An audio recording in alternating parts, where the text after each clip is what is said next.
sector and our role. Well, I think we're recording now. I feel like that's progress. So some of this right now, you're just going to have to believe me, but I swear I have a graph with data that shows what I'm saying is legit. So when you look at global and sustainability, and when we look at emissions from the energy sector, what we can look at is life cycle emissions. So life cycle emissions are the total emissions associated with each kilowatt hour over the entire life cycle of how we produce that kilowatt hour. So that means building it, producing that kilowatt hour, and also actually when that unit or when that production facility actually goes away. So the whole life cycle.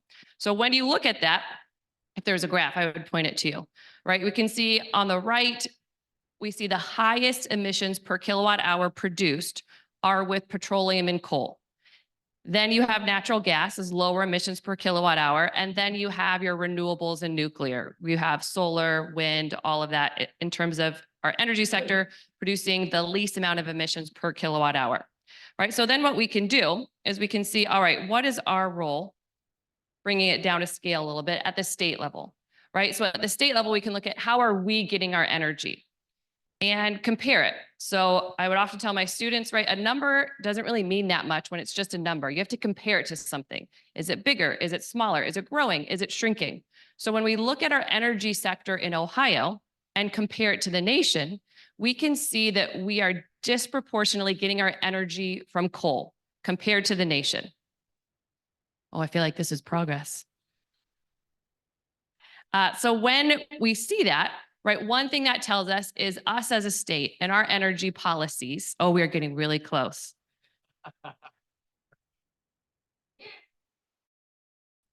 Perfect. Let's see. If you go. So, oh, there's Hudson Springs Park and my beautiful photography skills. Perfect. Let's see. You can advance it to slide 5. Thanks, James. Good work. One more. There we go. Nice. Thank you, James. All right. So here's a slide. See, I was telling you the truth. I was not lying.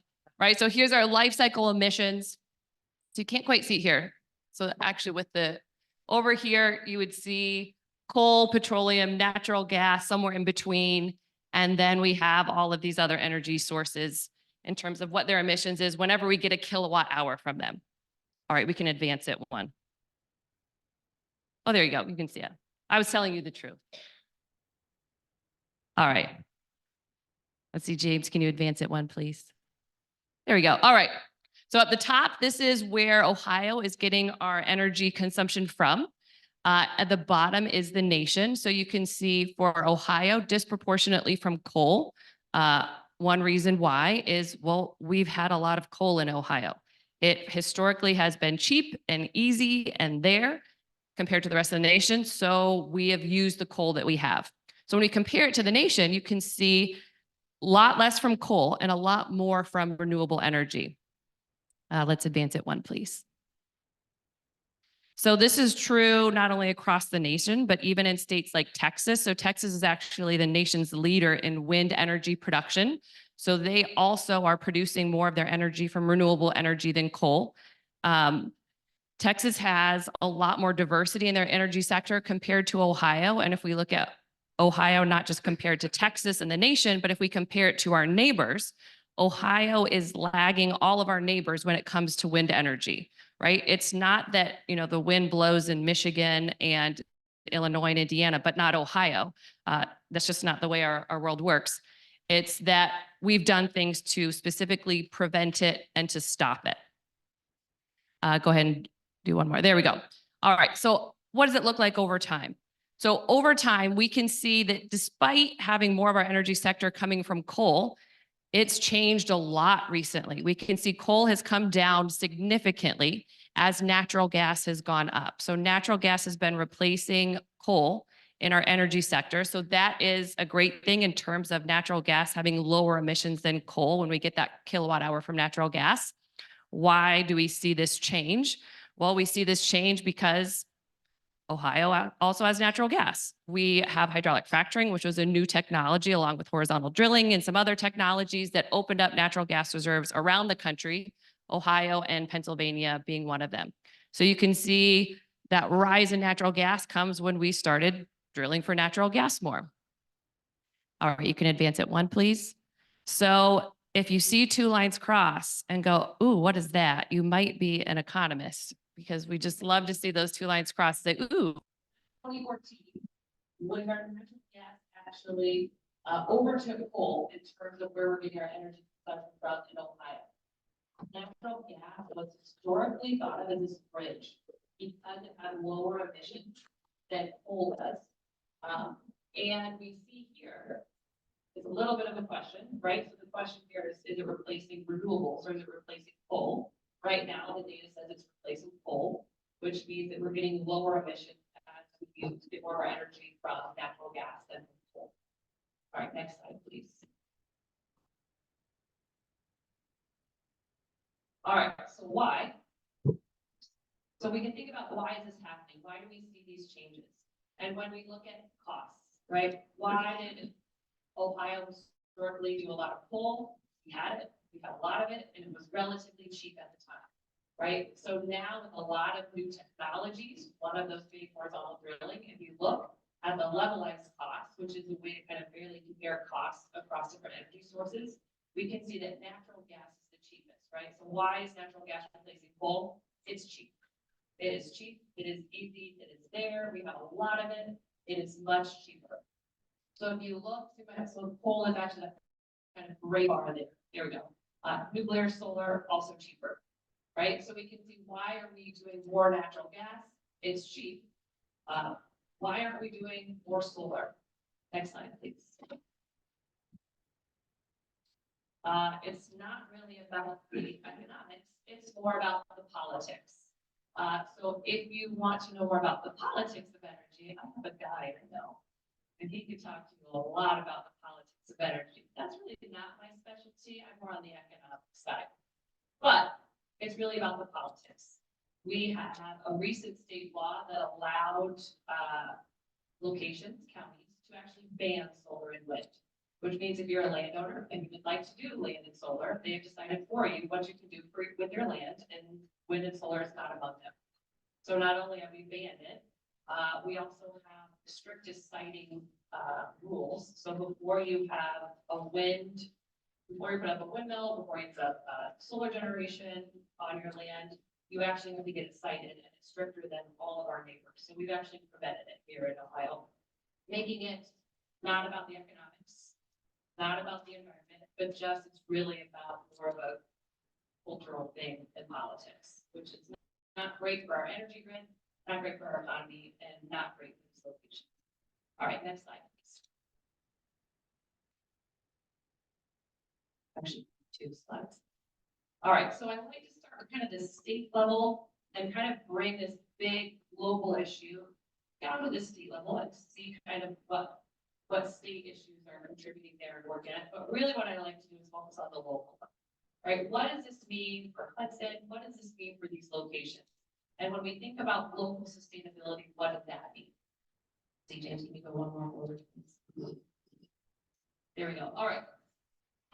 So as I said, I am one of my fields in environmental economics. It is not an oxymoron, even though natural gas has reduced emissions globally, right? So when we produce those emissions, right, it doesn't stay local, it goes global. But the problem is other things associated with how we produce that energy, it does stay local. So that's really a lot more where I focus on what stays local and what is the impact on that specific community. So when we look at oil and gas drilling, let's see, oh wait, can't quite see it here. How many of you have heard about the Kingston coal ash spill? We've got a couple. All right, that's a good job, please. The Kingston coal ash spill at the time was the largest industrial disaster in our nation's history. 2008. A lot of people hadn't heard of it, right? It destroyed a community, it destroyed homes, and this is just the byproduct of producing energy from coal, right? This was devastating for this area, mostly rural area.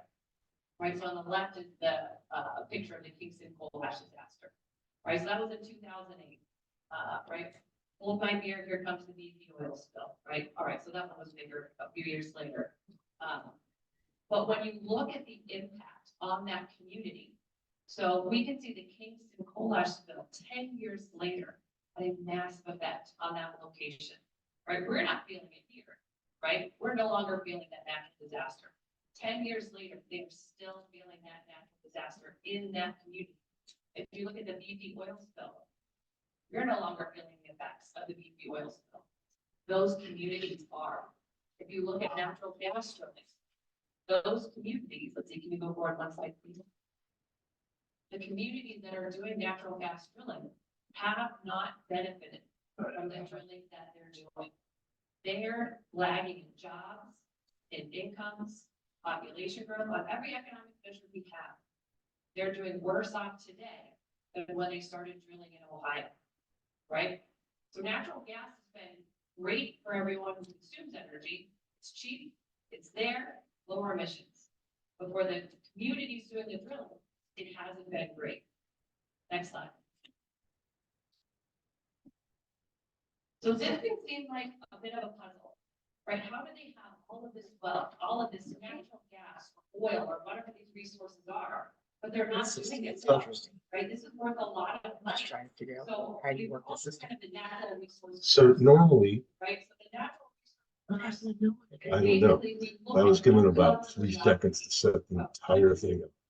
And so one of the microphone settings, I don't think is correct. So I'm trying to set it while the presentation's going together, which means I have to go back to the,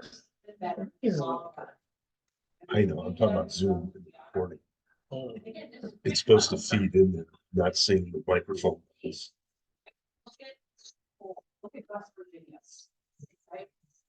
So, well, we just need someone to sit with them, you know, for a couple of times.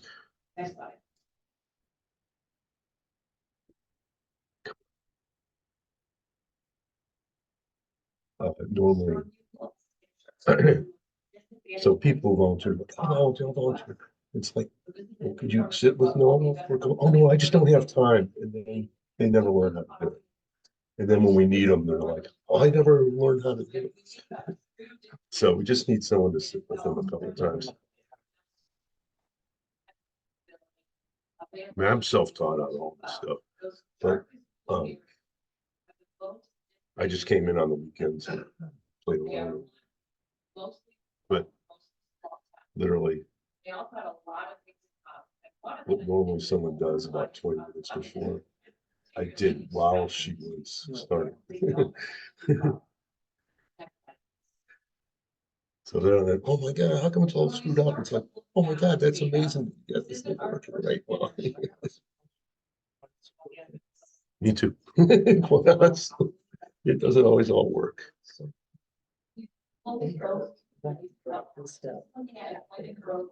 We do which? So the black line is US, gives you kind of a baseline. Are they doing better or worse than the US? Oh, the full meeting. I have no idea how we would probably. We don't have all of this set up. Right. No, we would have to do it completely off. We'd have to make some kind of setup. So all this. This is invisible. That's You see that line, you see that green line, that brown line, that blue line, they're all below the nation. They do worse than the nation year after year after So year. And it stays that way. This picks up the remote that feeds it in here. Right, so the brown line, Williamson County, North Dakota, that's Williston. Williston is the epicenter for hydraulic fracturing. So there's mostly oil. Really? Huge boom, right? And if you look at the reports from community members in Williston, when it started, they were quite This doesn't have to be. this huge boom here in town. They talked to residents, they said, we've seen this before. We've seen where the look like a ghost. Here We don't want a ghost town. is this connection so that it can go on the screen. It means is we need to have some kind of projector screen. lower job. But other than that, yeah, you can move it.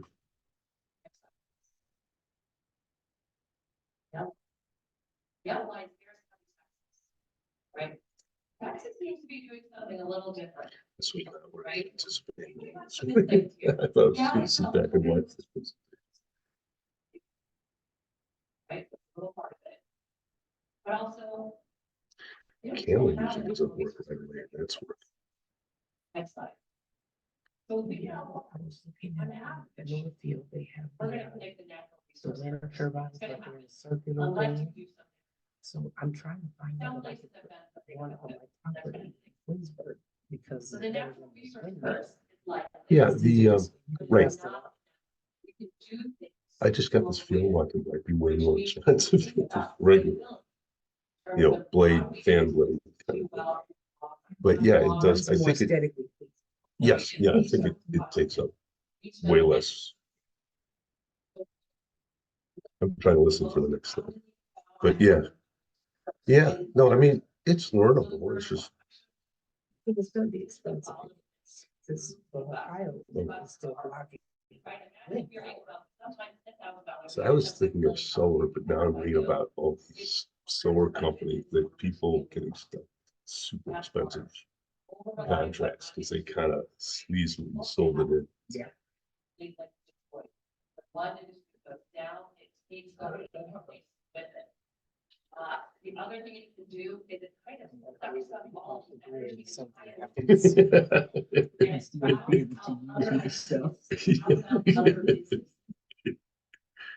And it's also pretty capital intensive. This is especially true today compared to 50 years ago. If you were to go look at a drilling rig in eastern Ohio, you're not going to see a lot of people.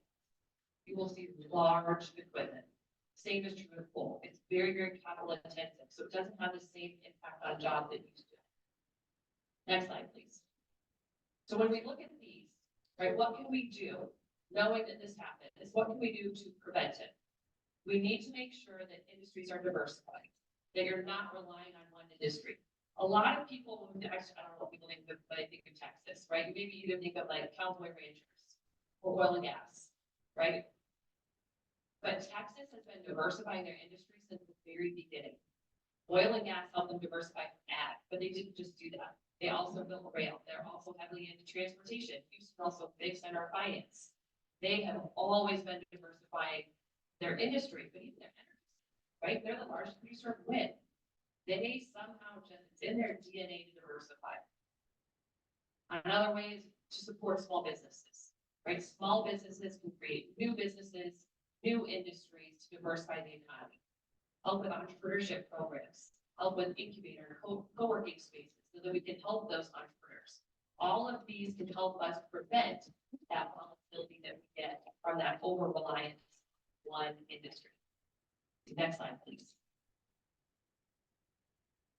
So the other thing that can happen is it's a disincentive to education. So one thing we hear from a lot of these drilling places is that kindergarten or not, the high school teachers, K-12 teachers will say, man, it is really hard to get students to listen when they can drop out of high school and get a job making 3 times what it would be as a teacher.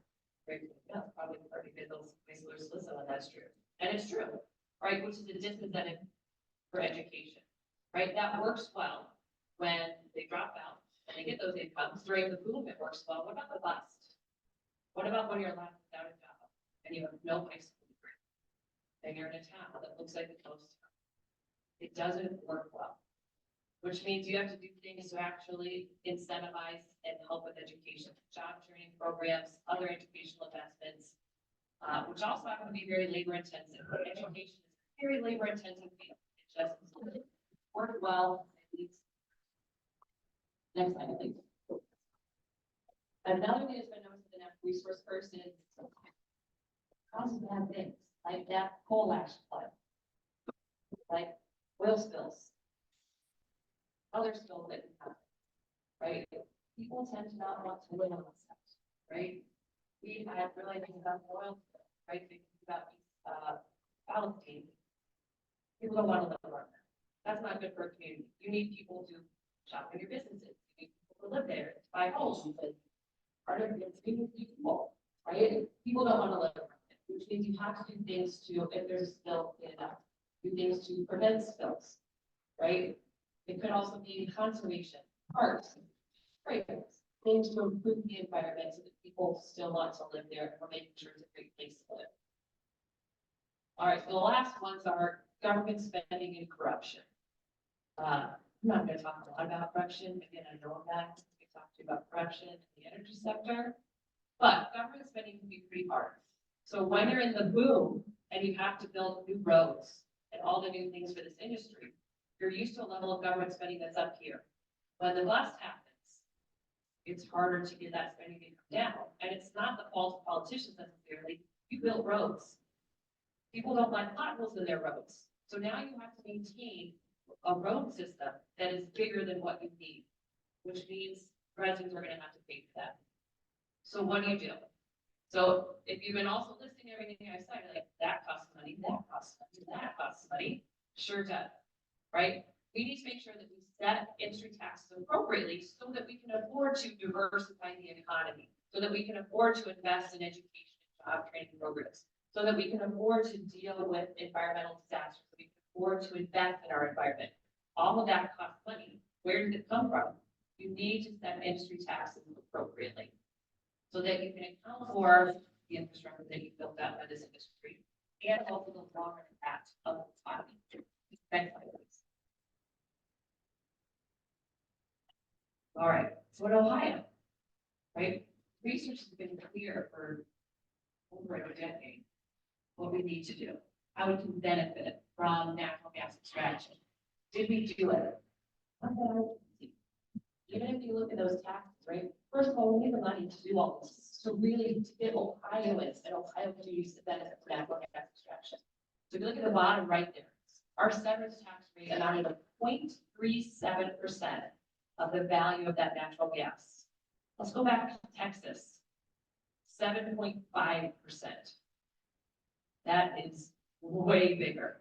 Their taxes are so much higher on natural gas than ours.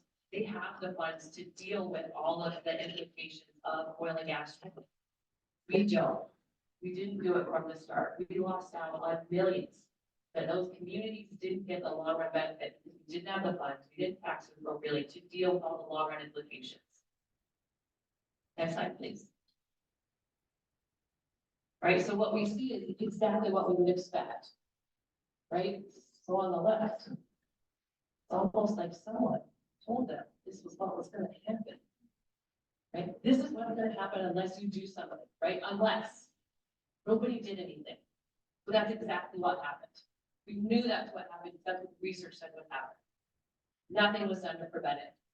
I would be expecting any different. Those communities did not benefit. Next slide, please.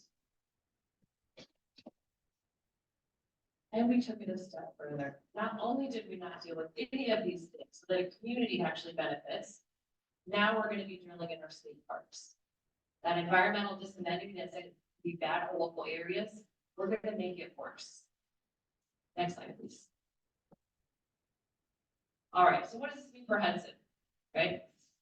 We heat our homes, our lights are on, natural gas, we can benefit from those communities drilling out natural gas, right?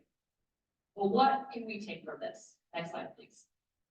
So when we think about sustainability, so Solo Hartwood, economists, basically came up with like a criteria for how we can think about sustainability. So this is sustainability across generations for a community, right? Can we make sure that we're not leaving our communities worse off for our kids so that our kids will stay here or will come back here, will build their own lives here? And so what the Solar Hardwork rule says essentially, we can do natural gas extraction, but we need to take the benefits of that and we need to invest it back in the community. The community who's doing it. So if we do natural gas extraction, we need to invest in some other form of capital, right? So this could be human capital, education. This could be physical capital, infrastructure. This could be natural capital, our environment, our parks, right? If you don't make that investment, then any type of extraction you do is not sustainable for the environment or the community or its economics. Next slide, please. So there's different levels of sustainability, right? So we can decide how sustainable do we want to be in Hudson. So to give you an example, if we clear cut trees for a new development, hypothetically, what does that mean? Right, sustainability, weak sustainability is kind of our lowest level here, means you need to invest in something else in the community. If we see clear cutting of trees happen, invest in schools, invest in broadband, invest more in some other form of community capital. Otherwise, what you've done is you just took Hudson down a notch, right? Strong sustainability is about looking at the same level of capital, right? So if you clear cut trees, invest more in parks, in trails, in cleaning up our water system, in land, that would be strong sustainability. Environmental sustainability means if you clear cut some number of trees, you find somewhere to plant that same number of trees so that the number of trees stays the same. Right, so what we can do in Hudson is think about what level of sustainability do we want for the environment as well as for our economy, and be thinking about when something happens, right? If we're clear cutting trees for new development, are we investing more in our community in response, right? Again, where does money come from? And impact, right? We should, according to sustainability, we should not be paying anyone to clear cut our trees and come in. They should be paying us for that, right, to do that. The impact fee that then goes to invest in our community. Next slide, please. So all of this, what it says is there's a greener path. When we think about sustainability, right? Sustainability is about both the environment and the local economy, right? When we take care and think about sustainability in both, we can have economies and our communities be more sustainable in the long run. Next slide, please. But there's also a greener path. When we look at the places that are doing well, what makes them do well? Across the nation, places that have high natural amenities. All right, so this part of it is going to be among the most expensive things I say, so buckle up. On the right is a map of the places that have good natural amenities. The orange that you see in Ohio means that's nice. You don't have mountains. We don't have beaches. Our weather, well, you've seen our weather lately. I don't need to explain it to you, right? Not that nice, right? The places that have high natural amenities are benefiting because of their natural amenities. Their mountains, their beaches, weather, all of these things are great for their economy. More jobs, higher incomes, sustained population or higher population growth. They are benefiting from their natural amenities, not by extracting them, but by building on them. By building ski resorts if you're Colorado, you know, just by having beaches. I don't know if you have to do have a beach, right? To be nice, right? All of that stuff, right? Florida, Texas, and Texas, it'd be nice there in terms of the natural amenities. All of these things have been benefiting, which tells us that we can benefit, our economy can benefit from investing in our natural amenities. This is also about pollution and air quality. So a lot of what we see here in the Midwest too is also about pollution and air quality from industry. Not as great. Here's a greener path, right? We can grow jobs and grow incomes. One path is to invest in our natural amenities rather than extract them. And it also attracts highly educated workers. Highly educated workers are more likely to want, or more likely to have the ability to move to that place that's a nice place to live, that has those natural amenities. And they're more likely to start businesses. Next slide, please. This has worked for a lot of communities, especially a lot of small towns and a lot of rural places. They've had a lot of growth based on their natural amenities that they have. And they've done it with a lot of recreation jobs, right? Recreation jobs, although great for everyone who does a recreation, it doesn't often pay well. So they're kind of that bottom area there in terms of pay, right? So when we want to give people access, and when we think about sustainability, we also need to be thinking about the pay it offers. So the top there that I have, all right, yeah, CEOs make a lot. I think you guys probably, CEOs make a lot. They're the top, right? But right below that are all those computer and math jobs. Those are tech jobs, computer programmers. Tech jobs make a lot. So if we're we're offering people sustainability across generations for their family, we also need to give them access to economic opportunity, to well-paying jobs. Tech jobs, among all jobs, are also the ones that are most likely to be able to be remote. And if you're remote, you don't have to drive to work, right? It saves on gas, it saves on that petroleum. Plus, it also, when we look at those tech jobs, that's where we get those ideas. Solar wasn't always cheaper than coal. It's cheaper than coal now because we've continued to innovate and come up with ideas to bring down the cost of solar. Those tech jobs give you those ideas so that we can get a greener way to produce the things we need in our economy. Next slide, please. So when we look at what those tech jobs look like, these are all tech businesses in rural places across the country. So we have jobs like Mark Runner in Kansas, creating ways to come up with bioplastics, a greener way to think about plastics. We have Blue Shift, which is the only commercially available rocket with carbon neutral fuel, the only one. So we have Northview Weather.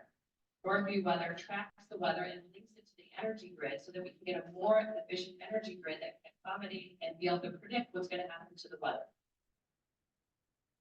And Soil Tech.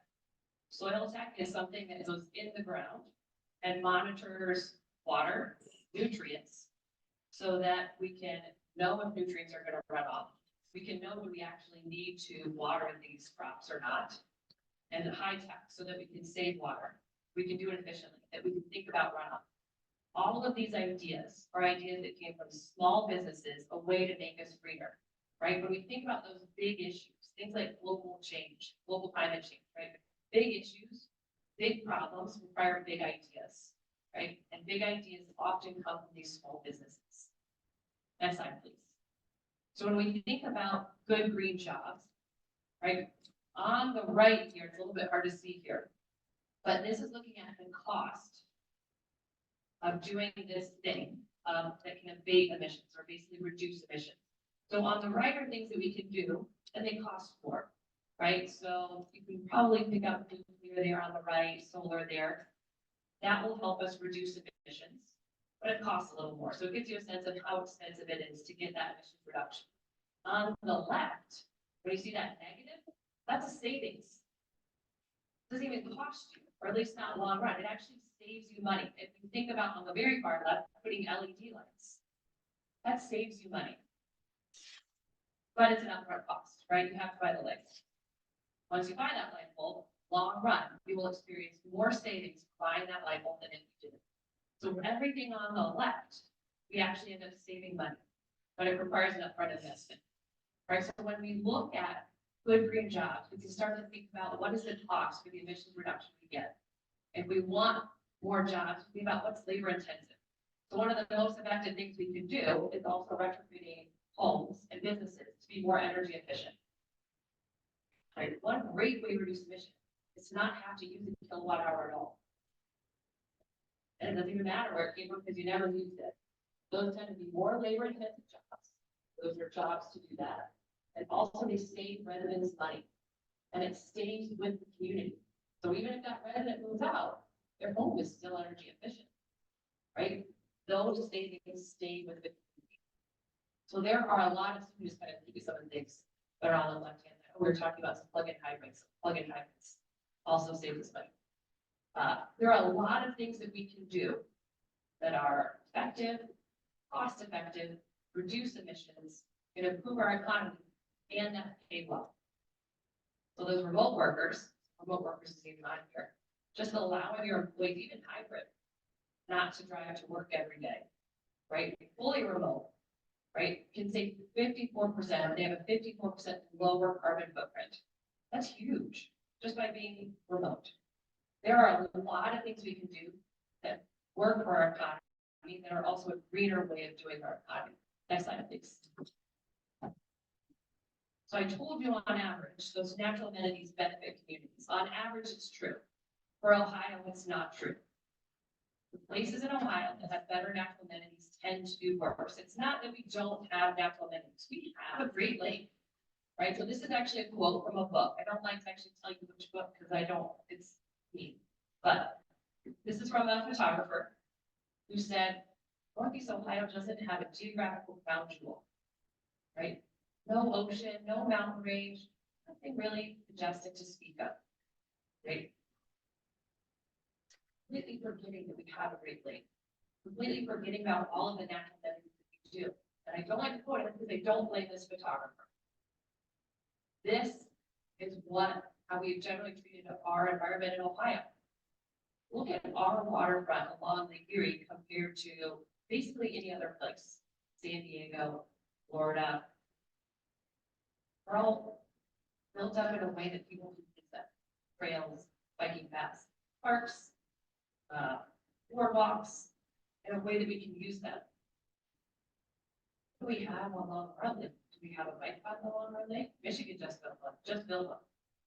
We don't have that. We haven't built on our natural amenities. We have done the opposite. So this is a picture of Salt Fork. This is where we are now going to allow drilling. We don't build on our natural amenities. We do the opposite, in part because of the politics associated with our energy policy. We would rather drill here than build it up, so more people can know that that even exists here in Ohio. So that more people, even Ohio, when we talk about Ohio, think this is next place.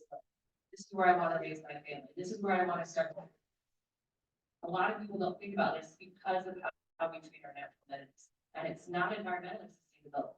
It's also not sustainable for our economy. All right, that's it. Sorry, I know I'm over. I just realized. I don't have anyone. Any questions? I think. No.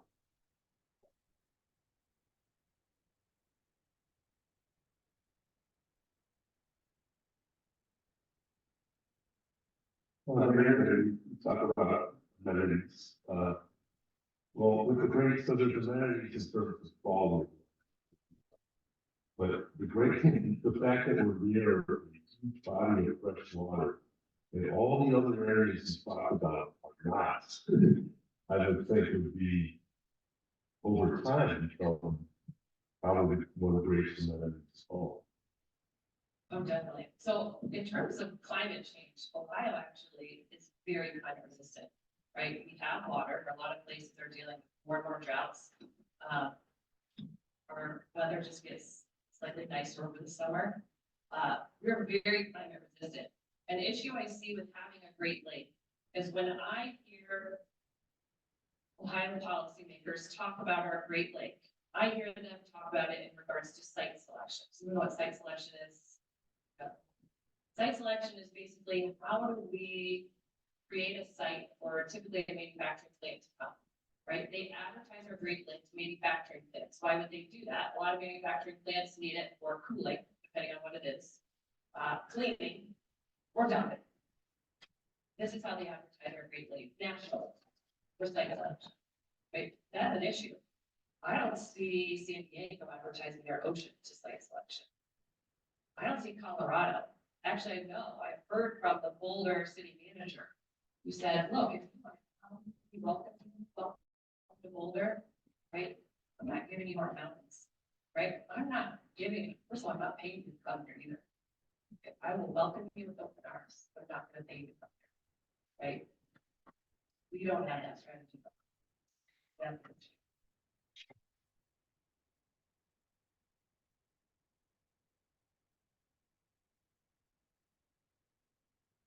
Let's get the amenity issue and the attractiveness of our Great Lake. Actually, there are many communities to the west who think survival means for them may mean putting a few gigantic straws in the Great Lakes and moving that water west. And it's an ongoing issue that would have many disamenity impacts for millions of people in two countries. And so far, Ohio has actually done nothing to discourage that. And as long as the Canadians are strong, that may not happen. But how do you think about putting a cost on the consequences to the small and medium-sized communities that would be devastated, never mind the Clevelands and the Detroits and the Toledos and what have you. If that same water feeds the survival of the breadbasket. Yeah, so this is one of my favorite topics, actually. Has anyone ever heard of the term externalities? We've got to get this.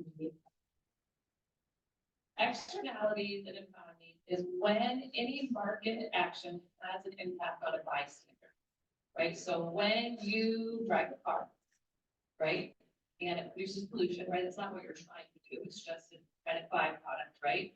And someone's kid gets asthma, and now I have to pay for your car driving, right? This is not a general, right? Right? Now I have to pay for an inhaler. That's a real cost. This is a dollar value cost. So an externality would be anytime you force a cost onto somebody else, right? So when you are using water from Lake Erie, and you are putting a real dollar value cost on all of those communities on Lake Erie, what economic theory says we should do is you need to make sure it has a cost associated with it, that the person feels that cost. Right, so this is part of the reason why we need to make sure natural gas taxes are where they are. Natural gas extraction has a real cost, right? The person doing the production consumption doesn't pay that cost, which makes the market inefficient, which means the market can actually be better if the person producing or consuming actually paid that small cost associated with their use, right? The same thing should happen with water, right? If you are using water and you are putting a cost on someone else by using it, you should pay for it, right? That then allows those communities to somehow compensate for that or to deal with it, and it also reduces its use. So it reduces use in water. Right now, water, we have to deal with having too much water, right? A lot of council meetings are like, where's water go? Where should it go? Where do we want it to go? Where's water an issue, right? We have an opposite problem of, if you're in the West, if you're in Colorado, New Mexico, or Arizona, and they have the opposite issue. Where's the water? How do I get it? How do I get more water? Who can I take water from? And it is very controversial between Colorado and Arizona. If you look at Phoenix, how is Phoenix so big? Because they took water from Colorado, right? There's contention there, right? How does it get bigger? You have to take more water from someone, right? So right now, this is not our issue, but at some point, this could be our issue. If we figure out a way, like, hey, how do we take water from Lake Erie and bring it all the way somewhere else, right? If Phoenix gets big enough, it's gonna be Phoenix gonna take our water now. Like we took all of Colorado's water. I'm going to take, I should think, I grew up in Colorado for a while, so maybe on the Colorado side of water and things. But yeah, big issue.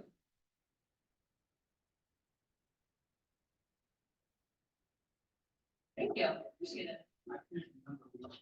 It was, I was listening to a radio program recently about Phoenix, somewhere in Arizona, they're taking water, they're trying to figure out how to take water from Mexico now, they're bringing it from Baja, like that. Yeah. Is it? No, not from Colorado, from Mexico, down in the. Yeah, and it's salt water, so they're gonna have to go through it. It's amazing, and we're just sitting on this abundance of water. It really is, that's an amenity in many respects, but I did want to ask, I was struck by the what's it called, the severance tax comparison between what we charge, drillers in Ohio versus what is charged to Texas drillers. Yeah. Is there any hope that might change? Is there? No? I would like to think that, and be very optimistic. Kasich actually, so we actually worked with the Kasich administration, and Kasich did try to raise his taxes, and I will give him credit for trying. And it's a hard one. So what it said is, if we raise taxes, then the drilling won't happen, right? And we won't get all the benefits of drilling. Problem with that is if we raise taxes, where are they going to go? This is right. It's kind of Texas knows the hand they have, right? Where else are you going to go for oil, right? Where else are you going to go for what we have underground? You're not gonna go to Tennessee, you don't have enough, they don't have it. You're not gonna go to, Missouri, Alabama, Louisiana, you know why? Because they don't have it. We have the upper hand and we have it, so we can raise taxes. Taxes does the same thing. They know they have it, they raise the taxes. And the other thing that I just thinking about that is a lot of the companies, especially some, we're not Ohio companies, which means we're not taxing them. They are getting profits. Where do those profits go? Typically Texas. And Oklahoma. So we're taking something out of the bread of Ohio, we're giving the benefits to Texas. And Oklahoma. Texas will hard, right? Actually, bring Texas. Texas will never do this, right? Let's just take a little plan of their playbook, right? And figure out how to do this. We did not do. We have large companies. We could just go. I don't know.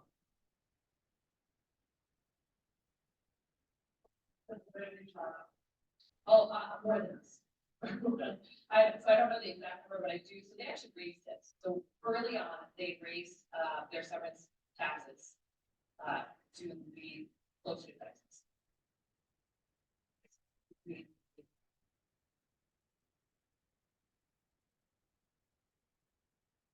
Thank you.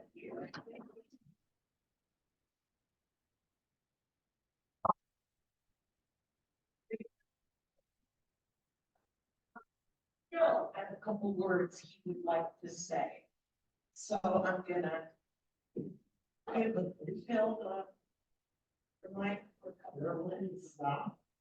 You guys all remember the activity.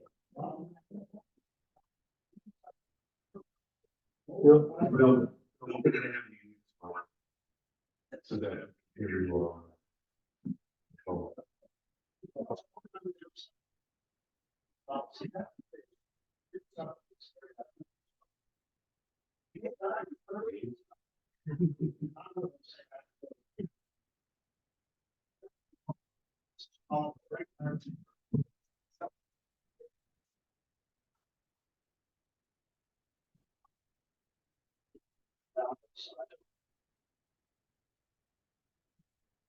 No Irish curse. May those that love us, excuse me, may those that love us. And for those who do not love us, may God turn their hearts. And if he can't turn their hearts, may he turn their ankles, so we'll know them by their limping.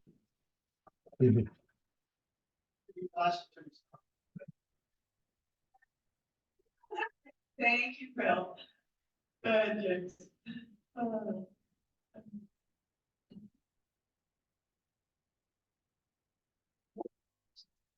Apologize. Sort of look at the last set stuff, so there's a whole lot of settings that have to be done, so it's kind of doing it, but I think the presentation came across great, but this is a little bit of a plea, if anyone else be available to work on to learn visual, it would be a big help, and really what we need to do is observe for a couple times, do it on your own, someone observing, and then you should help set up. Appreciate the speaker bearing with as we were working through the technical issues. Thanks, James. I have one quick little plea that I'm going to interject also. It just came across my text. Something that's near and dear to my heart is the Humane Society, our Summit County Humane Society, and once a year they have a sale of what they call designer handbags and stuff, and they collect it all year for this, and their sale is on Monday. Someone broke into the facility and stole 100 of the purses that they were going to sell on Monday. So my plea is that if any of you have, or if any of your wives have, a decent purse laying around or anything, and they can do without it, the Humane Society, which is still located right at the corner of Twinsburg Road and Darrow Road, would be happy to accept anything that you have so that they have things to sell on Monday, which is their scheduled sale. So just my personal plea there. Okay, so our payout today is $7, our road buck. And Yes. And then pull a number for me, please. 614048. There you go. It's your second one, isn't it? All right. Here,